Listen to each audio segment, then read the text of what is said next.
you give speeches.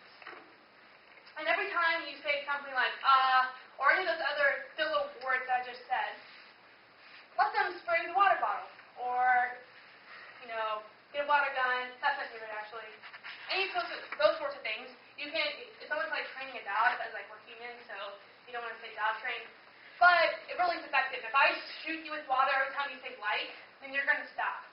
And every debater, anyone who's a lab leader here, anyone who's in college debate, anyone who's older than you, expresses and has these same problems that they have to get over with. It just takes time. When I say it takes time, that does not just mean that over time you're gonna stop using them. But I do mean that it takes a lot of practice. You want to be as effective as you can be. The way you can do that is by, first of all, like I said, have people watch you. And the second one is I do rebuttal redos. Rebuttal redos is what it means. You redo a rebuttal from a debate. But when you redo it, you sometimes write out the entirety of your speech. Write out everything you're going to say. Okay? Then give it again in 4 minutes. The same speech again in 4 minutes. Do it again in 3 minutes. And through that process, you're going to find a lot of things that you end up saying that you don't need to say, things that were a waste of time. It'll help you with strategy as well. Those things take time, but they're worth it because you get more time back in your speeches. The other thing I want to say about word economy is about actually in your speech doing the line by line. So a lot of people have a problem when they're going in the 1AR that they end up repeating too much of the negative arguments. Choosing number 1. Here's an example of too much words. Choosing number 1. We said unique, or they say Skip is not going to pass because of the TAA. And Obama does not have enough total capital. But whatever the 2AC arguments are. Do you see how many words I just used there? Skip is not going to pass because of TAA. Obama doesn't have enough to local capital. That was 15 words, right? Just as easily, I could have said, extend choose number 1, the uniqueness debate. And then extended all of the 2AC arguments that I wanted to extend, as well as do 1AR arguments, as well as we maybe possibly read some more evidence. What are some benefits of grouping arguments into one term? Yeah? You don't have to waste time talking about them, say 2AC2 and 2AC3, if it's the same thing, you have to waste time. Yeah, exactly. You don't want to spend your time in the 1AR reiterating what the negative had just said for 13 minutes. You're time pressed. You don't want to spend too much time being like, oh yeah, did you remember when they said about 3 minutes ago that Skip is not going to pass because of TAA and not enough local capital? You should be like, uniqueness debate is to extend these arguments. Something else that you can do is this thing called embedded clash. Does anyone know what that is? Okay. Embedded clash is a component of the line by line in which you implicitly answer negative arguments without explicitly saying them. Who knows what implicit means? Okay, implicit means that you say it without actually saying it. So, let's say,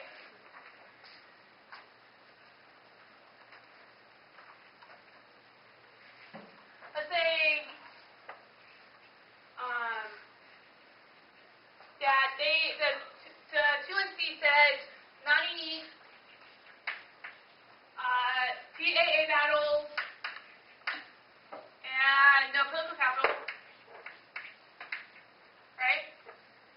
The 1AR should answer these arguments, but not explicitly refer to them.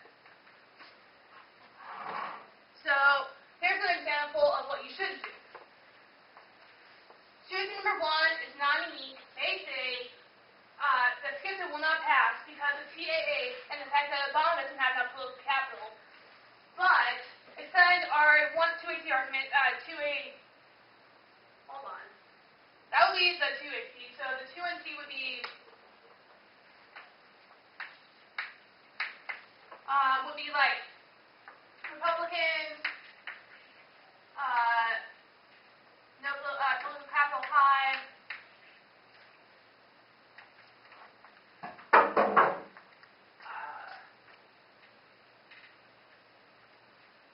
partisanship, or bipart. Alright, so there's an array of arguments that 2 and C made against the uniqueness argument. So the 1AR could easily say, extend across the 2A C number 1. They say Republicans will not, the Republicans will pass skip that because they want to get trade deals.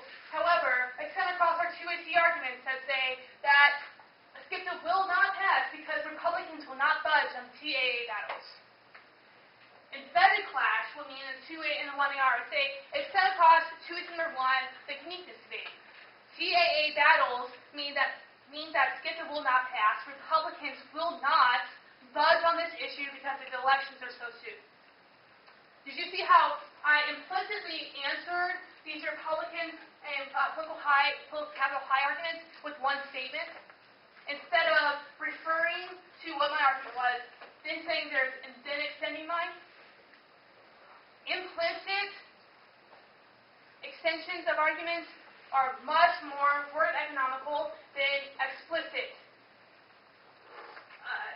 extensions. So this means embedded clash just means that when you are making your arguments in the 1AR, you are at the same time answering their arguments without actually saying what they said. Is that clear? Are there any questions about embedded clash? By the way, this embedded clash idea should be implemented to any speech that you give. This isn't unique to the 1AR, but it's especially important for the 1AR because it is a very time-pressured speech.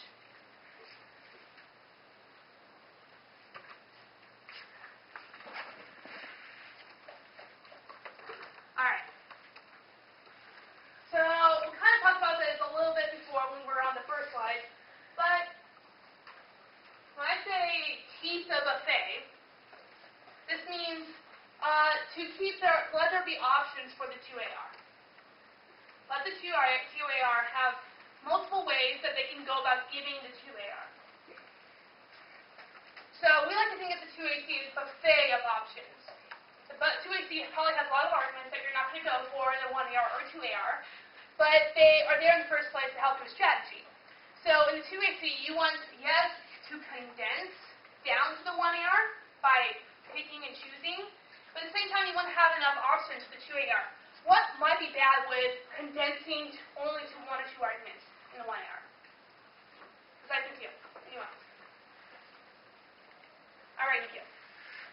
Then your 2AR will only have like 2 arguments, so we have offense.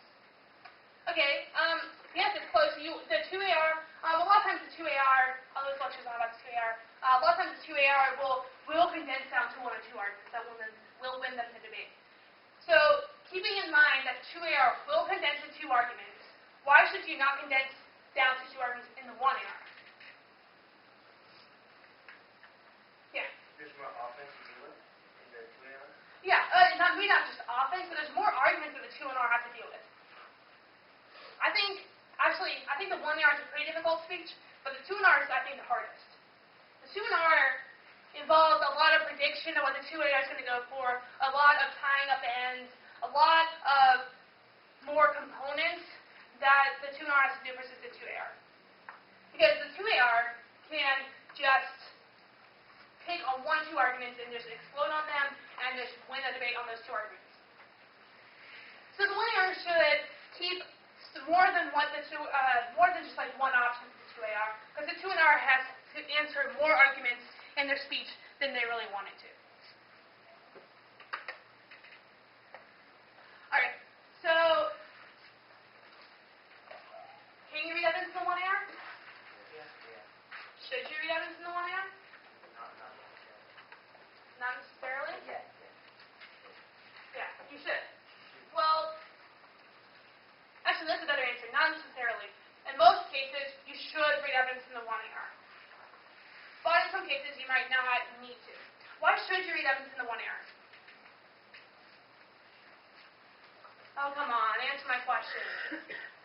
please. To beef up or extension of your wants.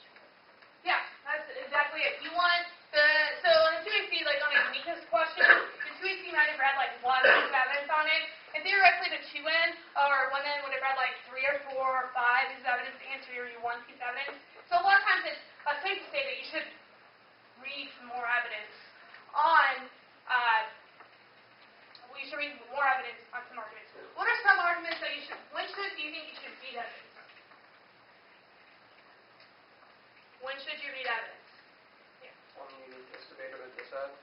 Why? Because, like, politics, if you win the uniqueness, you're going to win the dissad most of the time. Okay, why would you win the dissad if you have uniqueness? Because if, like, they say that,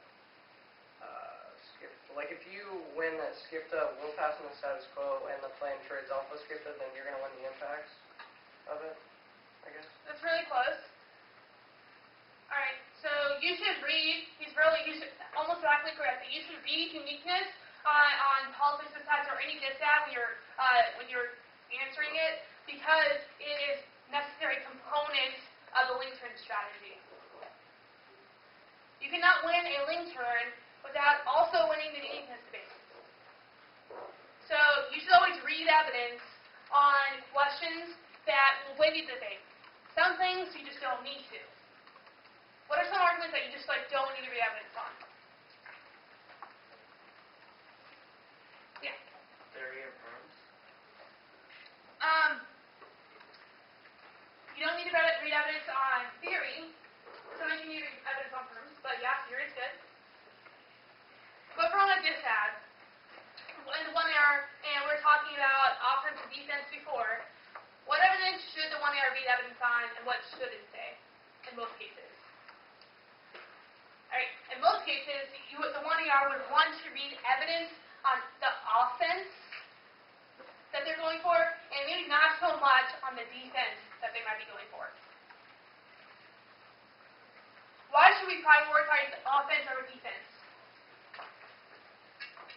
Yep. This is what you can win on. Yep, exactly. You can win a debate on an offensive claim. Defense, a lot of times you're not going to win that you take out the entirety of the dissat. A lot of times you're not going to. You're not going to win that you take out the entirety of the king. You're not going to do it. But you can win, and people often do, offense on dissats and critiques. Why do you need to win the uniqueness debate on a link turn?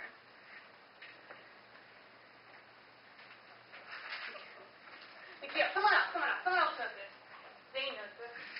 Because if you don't read uniqueness on link turn debate, then there's no reason to like link turn. So like if you're reading the economy, or you're turning the spending dissat, and the economy is already high, and then you say the plan increases the economy, it won't do anything for you unless you win uniqueness.